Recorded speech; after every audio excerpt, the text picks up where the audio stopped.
2022-yil kitoblar olamiga endi kirib kelayotgan paytlarim edi va kunlarning birida bir kitob do'koni sahifasida quyidagi iqtiboslarga ko'zim tushdi. Insonlar seni tark etishi mumkin. Qo'yaver, barchasi tark etsin.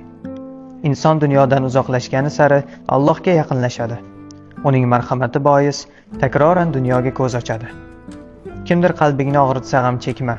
Alloh uni o'z marhamati ila davolaydi. Sen o'z eshiklaringni ochiq tutsang kifoya.